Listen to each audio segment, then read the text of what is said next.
We are just waiting. There was one interview still happening in Learning Center 3. So if you can just bear with us, we'll start in a short while.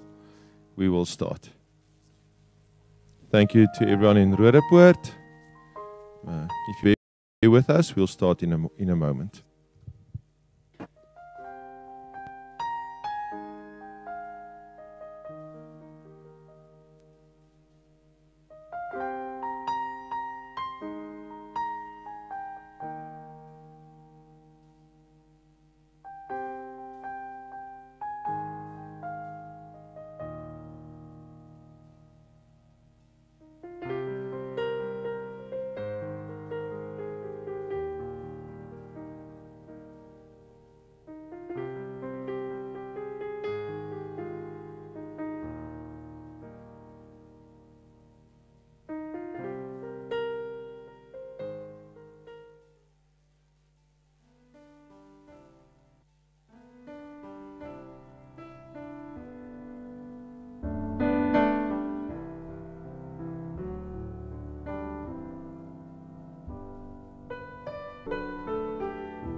Okay, great.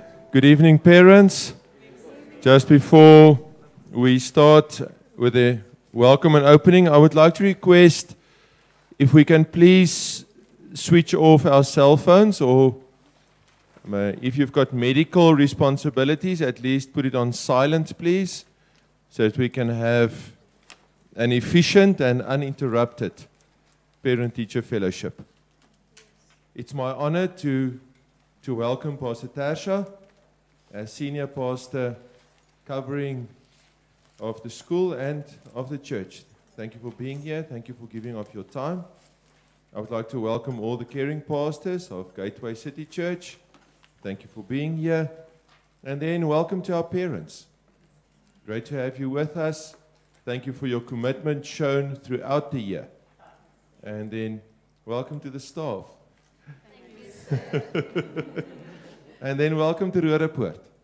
It's great to have everyone involved, present, and as an opening, I felt sharing what God has spoken to us in the church.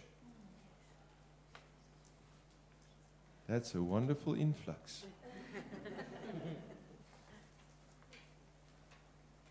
Because our logo of the school has got 3 words at the bottom. Whom of you know what those 3 words are? Okay, I'm just waiting for another hand. And anyone else that knows what's at the bottom of our badge? Come, parents. Hey, parents, Lindiwe. You had your hand up. I saw that hand. Lindy, where? Building in righteousness. Building in righteousness. And it's the scripture God has spoken to us as a church is found in Haggai chapter 2. And if I can summarize it the way I understand it, it's a call to build. Because in Haggai it was a situation where the people were becoming self-centered. They were just interested in building their own houses. Or the other extreme, they were becoming despondent. Because they were looking at what they were accomplishing and it felt like almost like nothing. And then there was a call from God to say, keep on building. And when we started the year, I remember I said 2 words. I said, come together. Yes. And tonight I want to say, can we come together to build together? Yes. And I want to read what I said to the children on Monday. And it's found in verse 3 and 4. It says, and how do you see it now? In comparison with it, is this not in your eyes as nothing? My question is, how are we seeing what we've got? How are we seeing what we are building?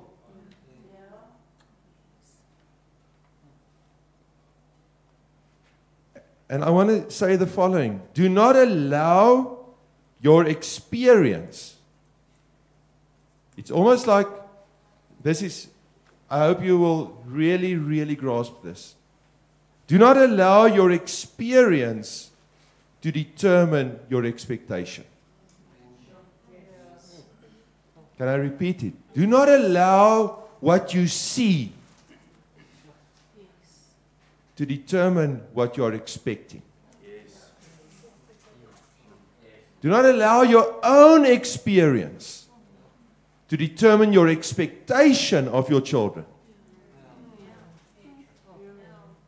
God said in Haggai, He said, what are you seeing?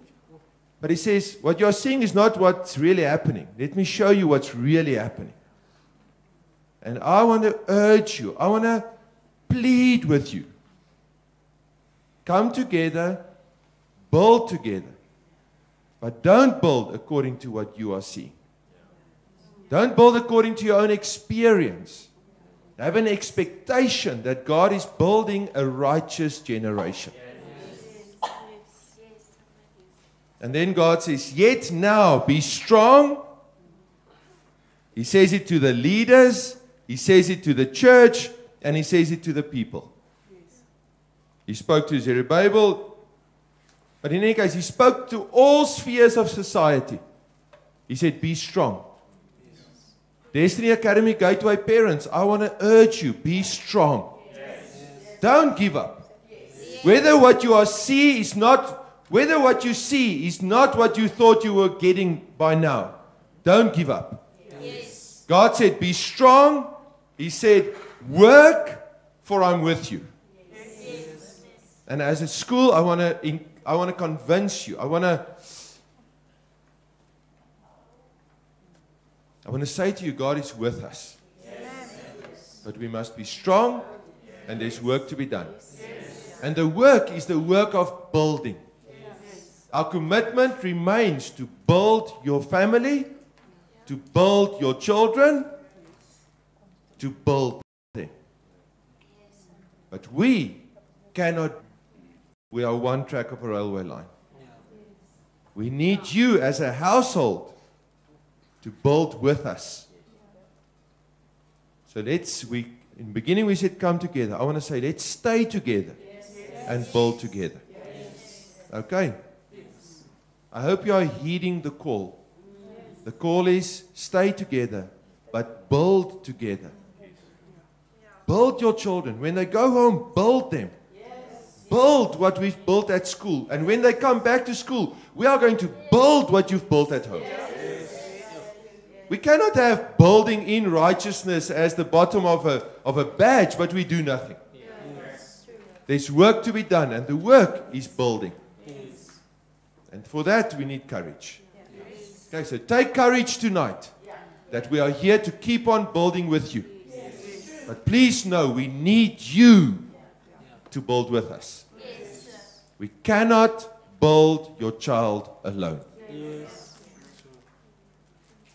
Okay. I hope you are hearing. I believe you are hearing, and I want to repeat this one. Do not allow your experience to determine your expectation of your children. Okay. Then, for the evening, there's a few details that we will address. But before we do that, I want to give recognition to some of our staff. Because we believe in building people. Oh, we are committed to that. I've known Pastor Tasha for 20 odd years. She loves building people. She loves building strong people. And we are going to give recognition of our staff tonight. Or to our staff that were built by giving training to them. And I would like to call to the front the following staff, and then I'll elaborate. Verena Jacobs, Pastor Arita Kraus, and Shannon Miriam Cooper. And then I would also like to ask that Ms. Gayle Erasmus, if you can just stand in Roodepoort, please. I would like to ask my wife to come to the front to help me with the presentation. These staff that's in front of you sacrificed of their time to be trained in ECD training, to be trained in becoming ECD trainers, early childhood development trainers. And I present to you well-qualified people, people that were well-trained, but above all else, people that are using what they were trained in. The fruit is obvious. When I speak to the parents, what you are doing is obvious. So this is a small way to recognize what you have been trained in, but also to recognize what you are growing in. Let's give a great hand to our staff.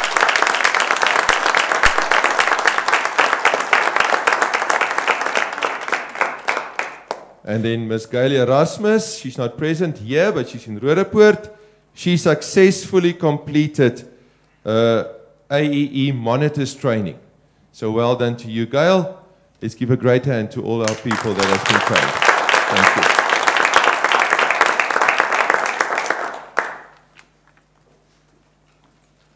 Then on the agenda, 2.1.1, I would like to highlight the progress report cards. And I would like to ask now if you can, you all received your children's progress report cards, if you can quickly take it and have it in front of you so that we can quickly highlight a few things. Because otherwise we hand out material that doesn't get used.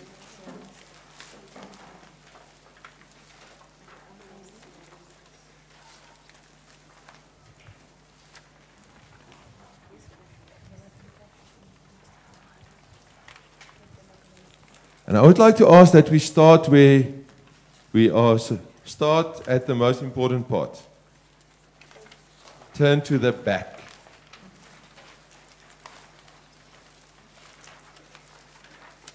Okay, it will be from grade 1 and older. We'll have the back.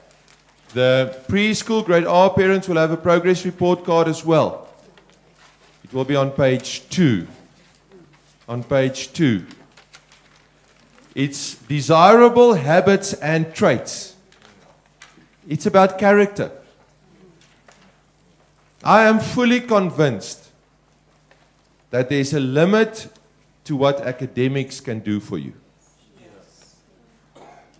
One of the first principals or administrators that I worked under said, your academic qualification might get you into the position. But if you are dishonest on the job, you will still get fired. If you steal, you'll still get fired. Your qualification might get you into the door, but it won't keep you inside. So let's make sure that we build our children according to the back of the report card. Some of them evaluated themselves, others were evaluated by the staff, and sometimes they are evaluated by their peers. But take this and sit down with your children and discuss it with them. Even if you take parents, take one and say, I want to build this one area in my child this term. I want to reiterate what I said. We cannot do it alone. We can highlight areas. We can circle areas. We can discuss areas with you. But unless you build with us, you are in a sense wasting your money. So please make sure that you make use of the back. Then you can turn to the front of the report card. And I would just like to highlight a few places. Firstly, go to, in the very top line, you will see grade. And then there will be a number. Can you see that? Yes. That's an indication of the current academic level that your child is working on. The current grade. So if it reads like the one I've got in front of me, 11.8, it means the learner is in grade 11, busy finishing grade 11. If it reads 2 point something, it means the learner is in grade 2, busy finishing grade 2. And that's a good way for you to know exactly academically where your child is busy with. Okay. Then if you can go to the year totals, it's a column. There is number of paces and symbol. It's 2 columns next to one another. To the right of the report card, completely to the right. Do you see that one? Yes. The number of paces is an indication of how much work your child has done in that subject. It should be close to 9 currently. Close to. There's individual situations where it differs, but it should be. Except for grade 1s. They work at a different rate for now, the grade 1s. All the others, the number of paces should be close to 9. If it's below that, it means we need some fire under the bottom of the learner. Okay, we need you to build with us by encouraging with us. Please don't have a sit down with your child and reprimand them. Encourage them. Motivate them. I got a letter from my one daughter. Most of you got thank you notes in your office from your children. Don't you appreciate that? Yes. I do. Yes. But I think I'm going to go home and give her a new word for the one that she used. She said the following. She said, thank you for pushing me to always do my best. I would like to make it encouraging her to always do her best, because that's my heart. But they can't do it alone. Please, parents. Please. Make use of what you get. Make use of the honor roll projection. Make use of the homework book that comes home. But encourage them. Motivate them. Say, come on, show me your good work. How can I help you? Sometimes they just, in our home, they love to do homework close to us. They don't like doing homework in their rooms. They like to do it where we are present. And I like being present close to them as well. But please, your children need you. Okay, so number of paces should be close to 9. We are aiming for 12 by the end of the year. Final column, symbols. Now, that tends to be an area of confusion. The symbol is something that gives a value to the child's performance, the way that they will be evaluated if they would go to a public school or if they would go to university. Because although our pass rate is 80 and more, the amount of work they cover at the stage is less. So you can't just say 80 is an A. AEE negotiated with the universities to say we will use a certain conversion table. And that is how we get to the symbols. So please, that symbol, think of it as the symbols you got when you were at school. It's got the same value. So if they score an A, it's still the A that you were used to when you were at school. If they score an E, it's still the E, they need some work when you were at school. Okay, so encourage them to always do their best. Let them know that you love them. Let them know that you are there for them. But let them know your expectation of them. Expectation in character and expectation in academics. Use what you are getting.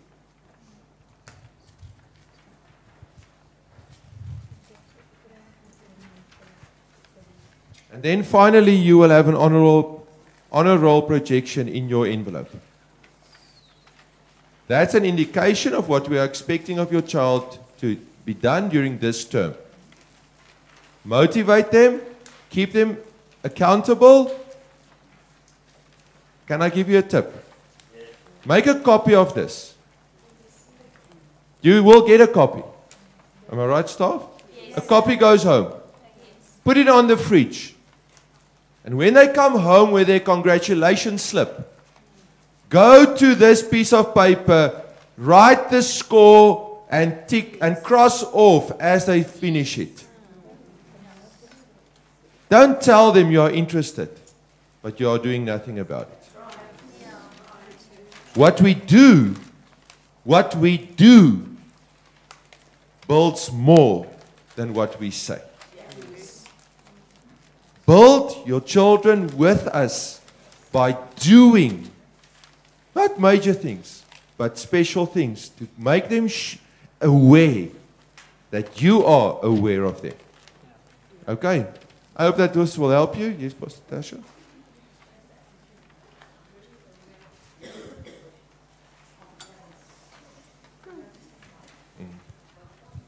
Yeah. It's impossible to build your child in a home where there's negativity. Do you know what? The outside world doesn't have to come into our homes. It doesn't have to. But the way we speak creates an atmosphere where children want to grow. If all they hear is, there's no future for you. If all they hear is, it's corrupt and it's bad, and why must they do well? What future is there for them? We had a speaker at our graduation ceremony this past Friday. And he said the following. He said two things. He said, God has planned the end before the beginning. He's planned the future for your children before he started your road in DHE. He's planned it. But unless we communicate hope with them, unless we communicate there is a future, hey man, you can do it. Don't make your experience their expectation. Don't go and say, oh, I struggled with math, it's fine, you struggle with math. Or I struggled with English, it's fine, you struggle. No, man, don't make your life their life. Make your hope their hope. Make your Christ their Christ. Make your expectation their expectation of a great future. But unless you do it, how in the world can a 12, 7, 6, 8-year-old change a home if the parent doesn't do it? It's physically impossible. It's cruel to expect something of them that we are not modeling. Model hope. Model there's a future, because God has got a future for this country. We can't be previous parent-teacher fellowship full of hope, and tonight we wonder if there's hope. God didn't change.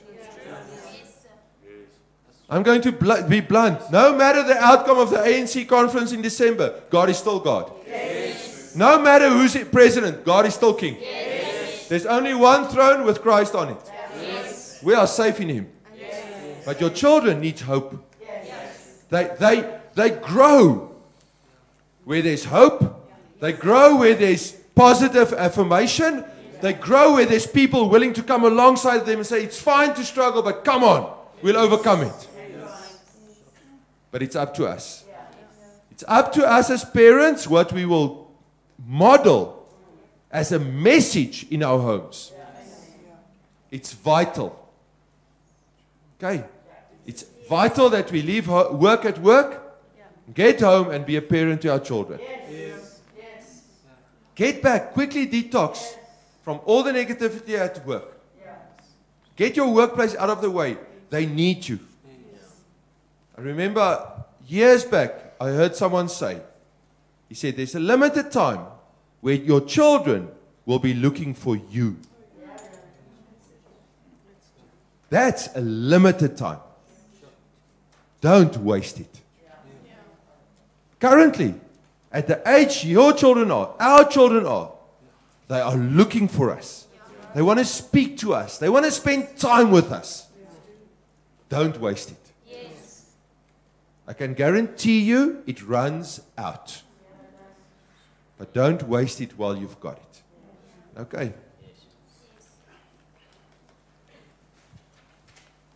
Then the next point on the agenda, 2.1.2, Skills Pro.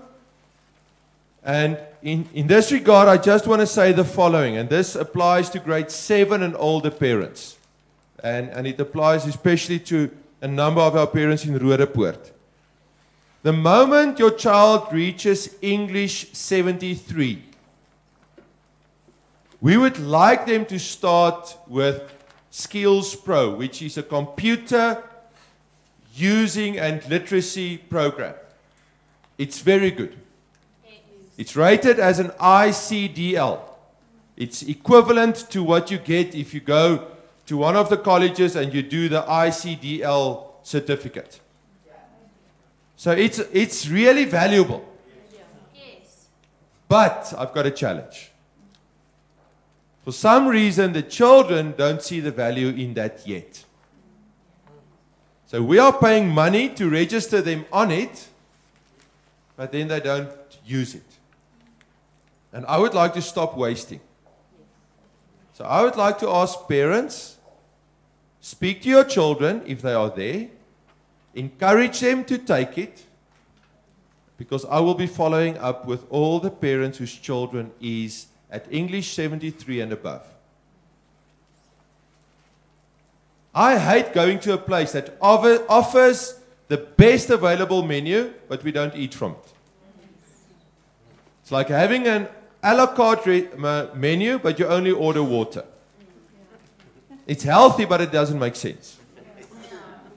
Okay, so please, we encourage your children. We cannot build them alone in the area of their expertise in computers. What we offer is only one track. We need you to show them and encourage them into the value of that. Okay. Then I would like to hand over to my wife, please. Thank you, Pastor Stefan. We are going to move on to 2.1.3, which says on your agendas, it says study. And I think the reason why I've asked us to put study on our agenda tonight is we have found that a number of our students are failing tests, unnecessarily so. Because when you and I were at school, when we had to prepare for a test, we did not know what is going to be asked from us in that test. Am I right? Yes. You just had, you're going to write a test tomorrow, you need to go and study. Our children are in the fortunate position to have the test already. Yes. They have the test in their book, and the test is in the form of a checkup. Whom of you have seen a checkup in your child's book? Okay? Checkup. So it says there, checkup. Checkup means test. The definition for a checkup, I'm going to read it to you here, is a student's measurement of his knowledge of a section of the pace. Whose measurement? Student. Who are the students? Our children. So it's their tool to see, do I understand this section of the work? Previously, we said 90%. Some of the PACEs is 88%. If a student scores less than 88% on that checkup, it means that they are not ready to carry on with the next section of work. Because the truth is, if you don't master this, how can you build on it? Do you understand? And that is what is busy happening at the moment. And I quickly just want to read through a few things that I've noticed that I've seen. It says, youth appreciate what staff and parents inspect, not what staff expect. Pastor Stefan started the evening, he said, don't let your experiences become your expectations. But this one says, they are not motivated. They don't respond to your expectations. They respond to what you inspect. And that is, I believe, why there's a seriousness tonight to say, what is it that we are going to look at? What is important to you as a parent? At the moment, I am concerned. I do send out a number of letters because I sign all of them. This child needs to rub out this section because he or she did not pass the checkup. Parents think if all the answers are there and they still did not study, all the questions are there, all the answers are there. What is the reason that our children do not pass a checkup?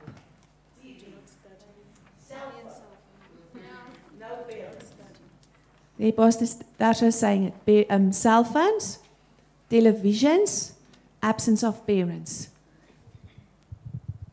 You cannot study with a tablet in front of you. Yes. You cannot study in front of the TV. You cannot study with a cell phone next to you. Be the parents that can create an atmosphere where your child can progress in. If they don't study at home, they are not going to finish school.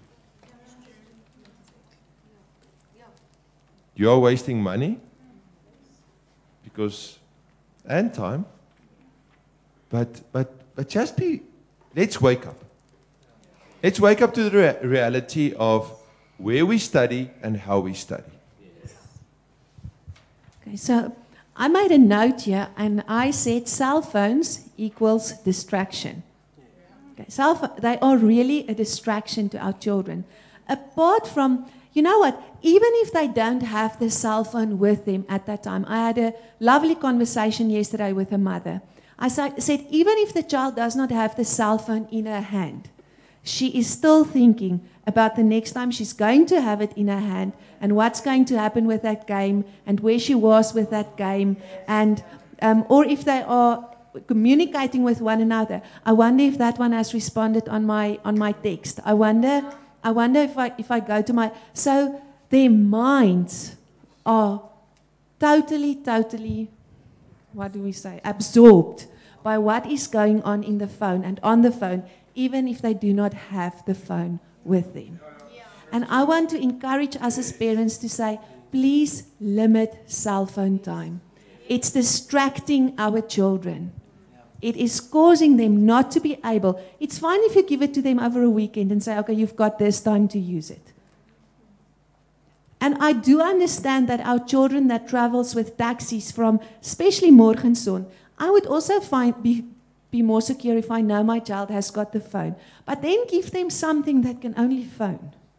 They do not have to have all the beautiful things on the phone, all the interesting things, because what we are experiencing from the school side is there's really a decline in the pass rate of our students. And I've spoken to Pastor Tasha today. I said, ma'am, the environment in the school did not change. We are not doing anything differently. We are actually putting in more and more effort to see how can we get the children motivated to pass the tests. I am busy with an incentive program with the checkup champions to see if we just bring something to say, let's pass those checkups. Because if they don't pass the checkups, they don't. But every time that they fail a checkup, they lose 4 or 3 days. if you do a PACE test in more than 3 weeks, it's geared in such a way that the child starts to forget what he has done in the beginning of the PACE. So now, because of failing, it takes longer and longer and longer. Every time that they do not finish a PACE within 3 weeks, you know what? You add 3 weeks to the end of that child's school career. And where a child could finish in 12 years, it becomes 12 years and 3 weeks. 12 years and 6 weeks. 12 years and 9 weeks. Let me not go into that. But I want you to hear my concern tonight. I want to read something else here. It says, the best way to build positive student attitudes is to place students in a situation which require them to attempt some challenging tasks. We find that our students, the moment they have to put in a little bit of effort, they don't want to do it. They just put up their flag and say, I don't know. If you ask them, what have you done wrong? I don't know. We really are, I almost want to say, if I was not born again, I would say we are standing at the brink of a disaster, an educational disaster, because students are at a place where they don't want to think anymore. They're not interested in anything but that little thing that we put in their hands. And the games that they can play on it, and the Googles that they can Google, and the things that they can watch on television. And I think the thing that we fool ourselves most with is saying, but there are educational things on there as well. It's not worth it, parents. I hope you hear me tonight. I want to ask you tonight as a parent, is it important for you that your child passes school? It is important. It's important to all of us. And sometimes we think we are in control, but we're not inspecting what we're expecting. I spoke to a mother, a senior mother, that sat down with one of her children and worked through a checkup. And she said, I don't get time to do it every time. I said, you don't have to do it every time. I said, but the fact that you were there once showed this child you are inspecting what you are expecting. You want to make sure he just doesn't memorize all the answers, but he knows what it's actually all about.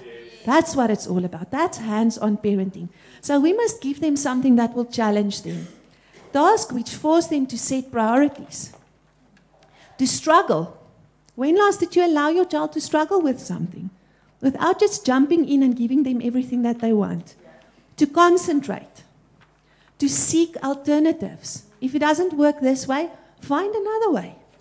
But they're not learning to think like that because everything is just offered on a plate, just given to them. And then it says to budget time and to have goals. These factors build confidence and maturity as students realize they have succeeded as a result of their effort, their energy, their determination, and making of right choices. We need to put them in situations where they can build all of these things.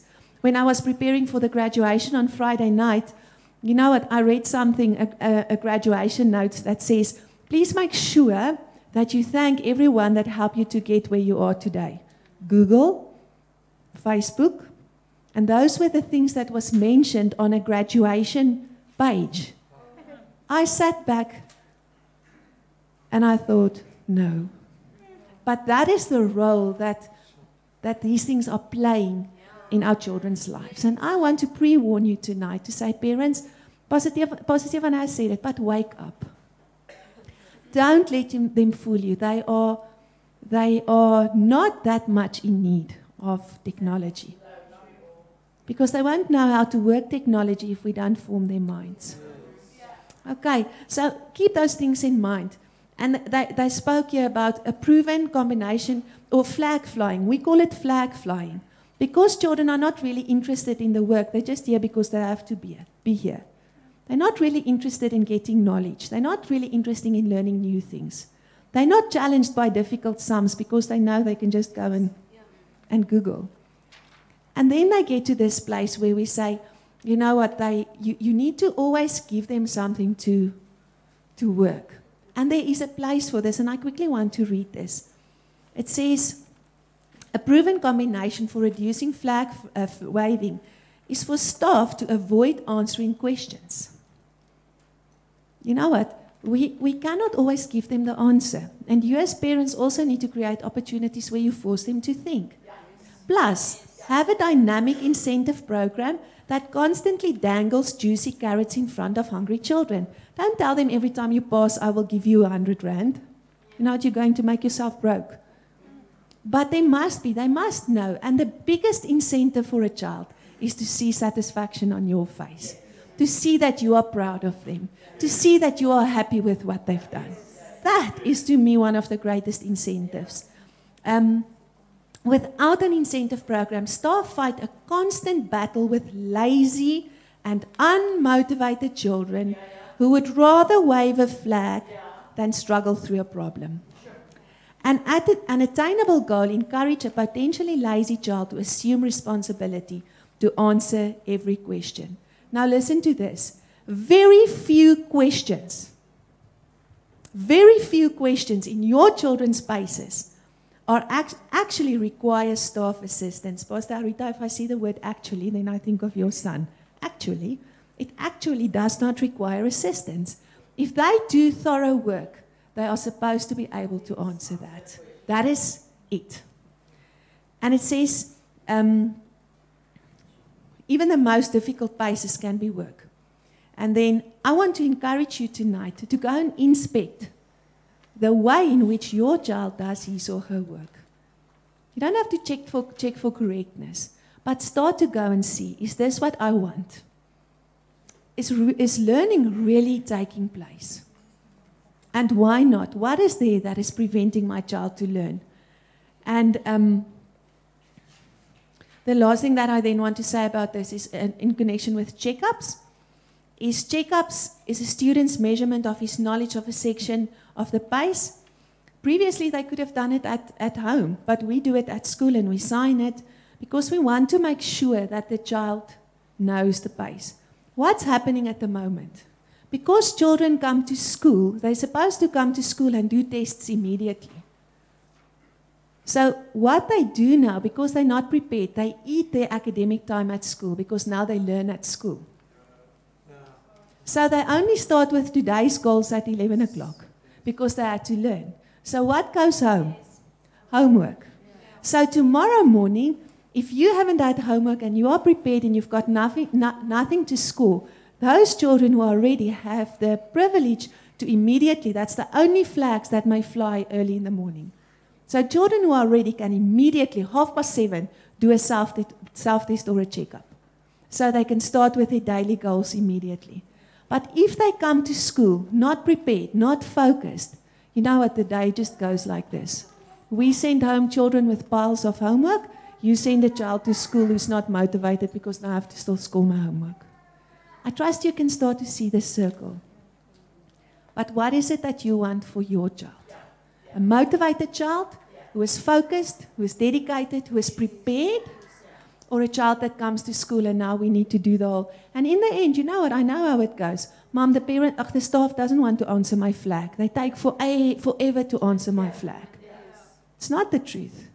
The truth is we spend forever because now we must check that child. We must blitz that child. We must take the responsibility for the learning that was supposed to take place at home. Then at school we can do our side, but they need to study at home. I'm not saying you must study at home. Your children must study at home. But they must take pride in what they are doing. And I'm starting to miss that, yes, I've done it. Yes, I've done it. That same mother said to me that boy came home that afternoon and you know what, he didn't even speak, he just said, because he knew.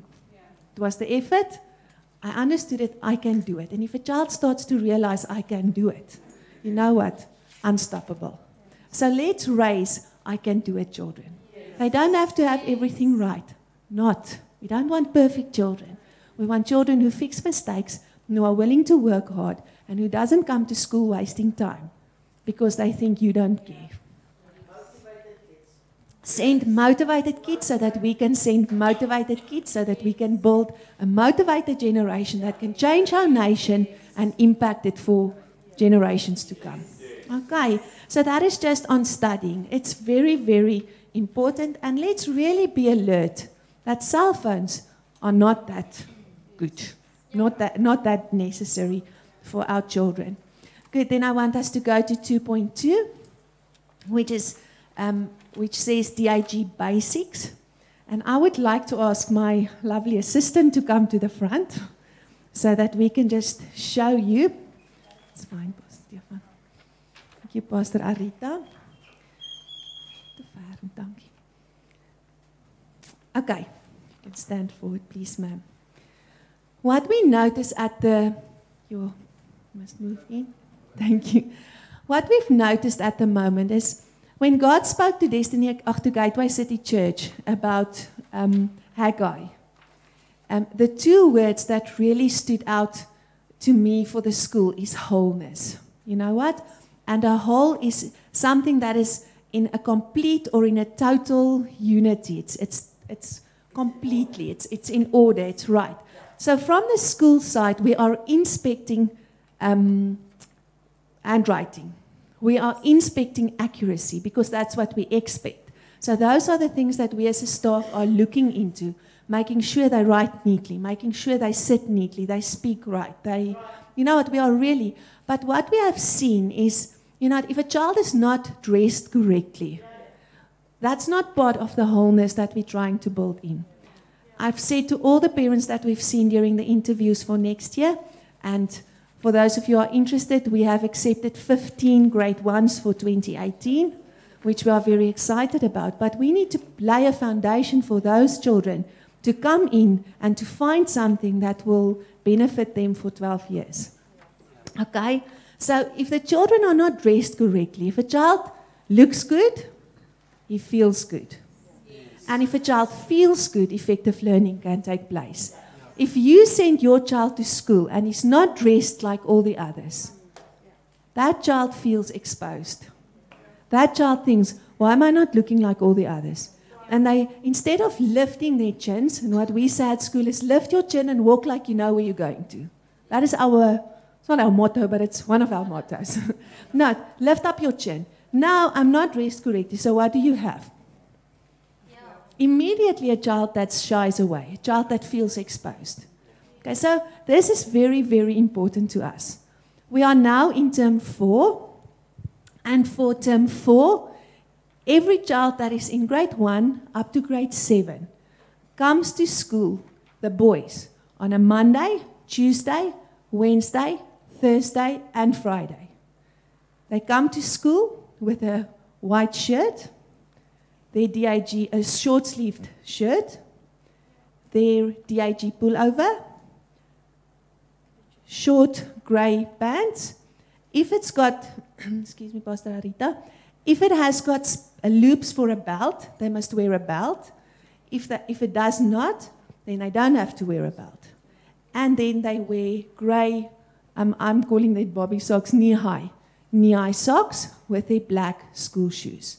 Is that clear to all the parents? Yes. That is what our boys wear Monday, Tuesday, Wednesday, Thursday, Friday. When it's cold, they wear their dry mac over that. But when they take off the jerseys, they will wear their pullover with a short-sleeved white shirt. If it's extremely hot, like inside the grade 1 learning center, they may take off the pullover, but at least we've got uniformity in our school. Our school looks like everybody looks the same. Nobody looks different to anybody else. For the girls, grade 1 to grade 7, they come to school, same, Monday, Tuesday, Wednesday, Thursday, Friday. They are wearing a short-sleeved white shirt with their Destiny, sorry, Pastor Ari, with their pullover, their check skirt, that is what they wear, and then they wear their black and red socks with their school shoes. When it is cold, they may wear their dry mac over that. All of us clear on school uniform. That is what our grade 1s to grade 7s are dressed in on a Monday to a Wednesday. Then, Monday to a Friday. On Tuesdays and Thursdays, we have sport. So what they do is they come to school with a separate bag, and inside the bag they've got their school uniform, their sport uniform. So what you will find in the bag is a black short. Then any black or white or red unprinted t-shirt. Okay. And they will have sport socks and tackies. So that comes in a separate bag. Do you all understand? Okay, so are we clear on what our primary school students, grade 1 to 7, will wear from Mondays to Fridays? Let's give Eloise a hand for packing all of this for us. Thank you, Ms. Martin. And thank you, Pastor Arita. Good. Then our high school students, they must wear their blazers every morning that they come to school. On Mondays, they wear trousers, grey trousers, except for those that is on the prefect board. They come to school with a black trouser. The rest of them wear grey trousers with a white shirt, a school tie, and their blazers. Knee-high grey socks, school shirt, and a blazer. And the girls come in their dress. They know they've got their dresses, short black socks, and their blazers. They might take their blazers off during the day when it is hot. Also, on a Tuesday and a Thursday, they bring their sports uniform in a bag. Everybody clear on school uniform? Yes. So that is what we wear, but we also know why we're wearing it. Because we want our children to feel good, to look good, and to learn well. Yes. Okay. And then, because the season has changed, and it's starting to get warm again. And you know what happens to children who plays during break? And then they come and sit in their offices. They are truly smelly. From grade 1 right up to grade 12. You know what? And it's not like in a government school where the teachers have got the privilege to stand in the front and speak to the children there. You know, we come very close to the students. So I really want to encourage you as parents. Please make sure that you pack some deodorant in their bags. That is the one side. But let's ensure that we check that they brush their teeth, that they wash their faces, and as Pastor Stefan taught them, all the holes that can be washed, wash it. Make sure that your children come to school fresh and clean. I can't promise that we'll send them home fresh and clean, but that will be an indication of their activity. But let's just be aware of it, so that they don't feel embarrassed. I have noticed in the past, children are cruel. So if a child is not smelling nicely, they don't have the vocab and the sensitivity that we have to say, you know what, in a good way to someone, you're not smelling that fine. You know what, they will just say, oh, you stink. You know, and that does not feel well if someone tells you stink, you know. So let's not expose our children to unnecessary hurts that they carry with them for the rest of their lives. Let's be proactive in making sure they are looking nice and they are smelling good. Okay. And then the last thing I want to speak to you as parents about is communication. And firstly, I want to speak to about peer communication. And I want to encourage you as parents, I've said this since the beginning, is do not allow one-word sentences in responses when you give them instructions or, you know what, when they speak to you. They don't just say yes. What? If you call your child and they say, what? Now, that's rude. They're supposed to say, yes, mom, or yes, dad, or what? If there needs to be what, mom? What can I do for you, mom? You know what we've started to notice is our children struggle to communicate properly. And I'm going to go back to the cell phones. Because on the cell phones, you know, they can speak just like they want. And it's acceptable. But that does not teach a child to look someone else in the eye. And we really want to focus here on our older students. You know what? Our children 13 and up. As parents, we must make sure that we raise proper men and women in the way in which they communicate to us, but especially towards one another as well. And you know what? We cannot just equip them from our side. It's that railway line again. We must make sure that we inspect what we expect. If you are fine with a rude child, we certainly are not. It's not allowed at school. I had to phone a parent today and say, please make sure the boundaries are drawn tight before you go. Because we cannot afford for children to expose themselves in a manner of communication that in the end, it puts them in a bad light and puts others in a difficult situation. So at home, listen how they speak to you, but also listen if you've got more than one child, listen how they speak to one another. Don't allow them to be rude with one another. Handle it. They must know. In my home, and I am going to use it as an example, I will often tell them, you're not going to upset my atmosphere like this. I don't like this tone of voice, and I don't like the manner in which you are interacting at the moment. Don't disturb the peace that I have worked hard to have in my home. Don't just allow them to do what they want to. Listen to the way that they speak to one another. Listen to the way that younger children speak to older children. In the staff room on Monday, we said the most dangerous thing for relationships are familiarness. Yes. If we become familiar with one another, and we don't think, how am I speaking to you? If the moment I'm stopping respecting you, you know what, that moment I'm going to be familiar. Parents, let's make sure that we listen to that. That we listen. The children know the following. They know they need to think before they speak. Yes. And think is it true? Is it honest? Is it inspiring? Is it necessary? And is it kind? Yeah. You know what? You can go to the Word of God also. There's no way that there's a few scriptures that says, you know what? You must think before you speak. You can't just speak the way you feel at that moment. Think. But we need to train them to become accurate in communication. So I was thinking, Nana, that the word says, do to others what you want them to do to you. And I rephrased it a little bit to say, speak to others the way you want them to speak to you. Okay, I think that must be one of our other mottos that we can follow. And lastly, to you as parents, please be reminded that if you've got something good to say it in the streets. If you've got a problem, or if you've got a concern, you know what? Please come and make an appointment in the office. Don't discuss things that you're not sure. I never want us to become a nesting place of criticism. If you've got a problem with something that we have done and you don't feel it's right, you know what? Phone us. Come in, make an appointment so that we can set things straight. And so that we can make sure that we don't do it again. But if you don't speak, we don't know. And I want us to make use of the channels that are available for you as parents. You know that the principal's door is always open. It's very much open if it comes through the secretary. You know what, if an appointment has been made. Because that's a proper way of doing things. And sometimes you arrive here to pay money and you want to know, can I maybe come in? And if it's possible, we will always allow you to come in.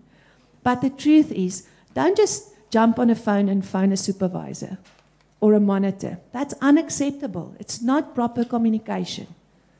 If I want to, I'm not even going to go into an example because you know. Let's make sure that we use the channels available. Please communicate via the office. If you're not happy, communicate to us so that we can sort things out. We can't promise that you will be happy and that we will always do what you want us to do, but we will always try and do the right thing. So I want us to finish this year strong because the manner in which we exit 2017 will determine how we're going to enter 2018. And I really do believe we need to make sure that everything is aligned before we start. Thank you, Pastor Stefan. Thank you. In conclusion, can we build together? Yes. Okay, 2.3.1, DAG school fees. Thank you to every single family that has been paying their school fees on time in 2017. Sometimes we say thanks too little, so I would like to say thank you. And then I would like to ask, please settle all arrears accounts, all accounts in arrears by the end of the year. If we can make sure that everything is settled by the end of November for the school and by the beginning of December for the preschool, then we know we can conclude 2017 in a good way. But thank you first. Thank you for the sacrifices you've made to pay your school fees. But let's make sure that we settle all of it towards the end of the year. Then, Manshi lunches. Pastor Arita has asked me to speak to our parents, because there's quite a number of families you have been reminded. Can I be honest? It's embarrassing. It's embarrassing to remind people and then be ignored. We cannot provide food if we're not paid. So please, I might be speaking to most of the converted here, meaning you are paying on time. But if you're not, then please fix it. It needs to be fixed. We cannot finance your child's lunch boxes. It can't be done. So it's a friendly request, but it's a serious one as well. Please take it to heart. We need you to work with us and to build with us. Then 2.4, important dates for term 4. 21st of October, you can read all the dates. I would like to highlight a number of them. October 27th, we've got our final DAG Boerewors sale. It will be an in-house sale mostly. We will go to some businesses, but not all of them, but we will go to our families. So please order in bulk. Order for that Friday for your home, so that we can finish the year strong with our fundraisers. 28 October, we will be hosting the Saxa National Table Tennis at Ermelo Sport Inn. We would like you to be available. We are going to work hard. That will be our final event where we will be working alongside one another.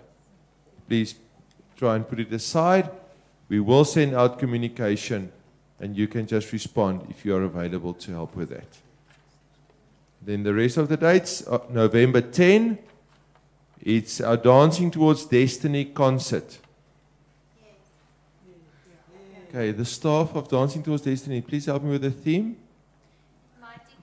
Mighty God of Psalms is the theme. Tickets are available from the office at 80 Rand, 80 Rand per adult, 40 Rand per child. It's available from the office. It's a not to be missed evening. Yes, it will be an evening that's a ministry evening, that will be an inspiring evening. We will see the children, but it's all about the mighty God of Psalms.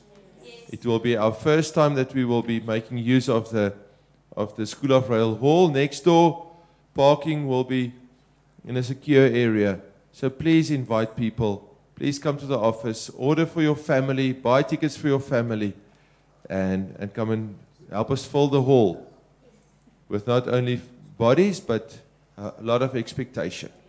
Okay, that's about the dates. Then one change that's important, December 5, you will see that we have added Learning Center 2 and Learning Center 1 and 2 together with a preschool for our annual award ceremony.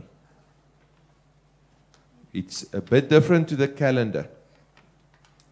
Make sure that you've taken note of that. All the parents with children in Learning Center 1 and Learning Center 2, their prize giving will be December 5. It's a change. Don't ignore this. It's there to help you. Then the rest of the school award ceremony will be December 6, and then the school closes with the award ceremony. So for Learning Center 1 and 2, school will be closing December 5, and for Learning Center 3, 4, and 5, school will close December 6. Is there any questions on the dates of term 4? Is that clear? Then 2.5, the terms for 2018, the term dates for your own planning is indicated on the agenda. Those are the dates that our terms, term 1, 2, 3, and 4 will be running according to in 2018. It's mostly according to the public school terms, but it differs slightly in 3 of the cases. So it's actually, it overlaps, but it's not exactly the same. Please take note of the dates. and use it to plan well. Okay. That concludes what we had. Pastor Tasha. I was not going to say anything, but I want to say something. And I want to speak to you as parents. That's not in my church. And I want to say to you, there are very few church schools that are organized like ours. Yes. I want to say tonight, Mrs. Viljoen and Mr. Viljoen, thank you for the hours and hours and hours of preparation for an evening like tonight. Thank you for being hands-on onto your children, worrying about your children's education, your child's character. I want to tell you tonight, I want you to walk around. You can go to Ligbron, you can go to Hoërskool, you can go wherever. You will not find people so intensely connected to your child and your child's future. And I'm sitting here thinking we are getting used to being so well looked after. Just now we take it for granted. And I'm sitting here thinking, people don't think much of Pastor Stefan and Pastor Gerda because they're just in a little school. But as I sit here tonight, I want to say to you, Mr. and Mrs. Viljoen, thank you for giving God your excellence of best. And we as a school, and I trust I speak for you as parents and for us as members of our church to say we truly appreciate it. You can go home tonight and make a success of your child because of all the info that you got tonight. I mean, I in my whole life never had anybody discussing a report. Please, people, start saying thank you. So be thankful. Your children, you are here, you are looking, you're coming from works where they don't care. Well, we do care. And I want you to stop the atmosphere in your house that we are just part of whatever. We are not changing the parliament again tonight. It has been the same school from the beginning. It is still the same. And I want to give recognition tonight to my leaders. Because what you have tonight will take and make a success of no matter what child. No matter what child. No matter what race, color, or whatever. Your child matters. And I really want to say thank you, sir. Thank you, ma'am. We are really going to build in righteousness, the right standing with God. But you must get involved. You must get involved. You must make appointments with your children and follow up. Because when you get before God one day, you cannot say you did not know. Tonight is marked in heaven. God took the time. He took the date and He says, this is the time that I discussed your child. Because I'm going somewhere with your child. And we are very committed. And I trust that you are. I trust that you hear our concern of your children failing tests. Your children are not learning. There's an attitude in the South Africa world and in the nations that life is going to come. Life is not coming. You make life happen. And you can be a success no matter in what country you live. But it's going to determine your motivation. And if my people tonight have not motivated you, then God knows what's going to motivate you. I don't, because this is the best. Thank you for an excellent evening of coming into such detail for all your time. And I want to say to you, no matter what the world says, God is watching. And your children will benefit from the seed that you sow into this school. Your children will bring a harvest to you as a household. I am intensely ensured that nobody will stop and say what is going on in your child's life like what they are doing tonight. Please don't take this meeting for granted. Go home, change your atmospheres, change your outlook, motivate your child. Stop killing your children because they're not doing. Kill yourself for not giving time. Stop the non-existence in the children's lives. And let's see that by the end of the year that we can truly say we've changed. What's the date today? 17th of October. DAG changed. That we can go. I don't want to feel this concern. I'm terribly concerned about the amount of places that are failed. That's not right. And so I want you to go home and motivate yourself first. Get involved. Appreciate what God has given us as a school. Pray for your principal and administrator to keep on going. Because what they have to do, they first got to impact those teachers before they get to the children. I don't think you realize how hard we work.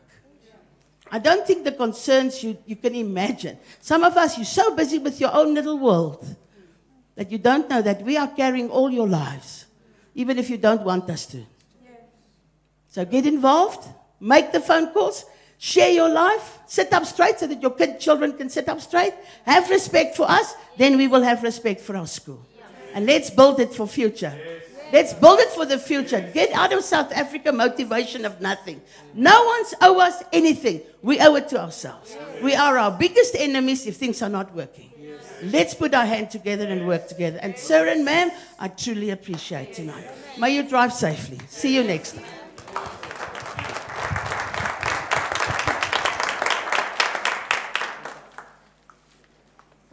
And that concludes. It can be done.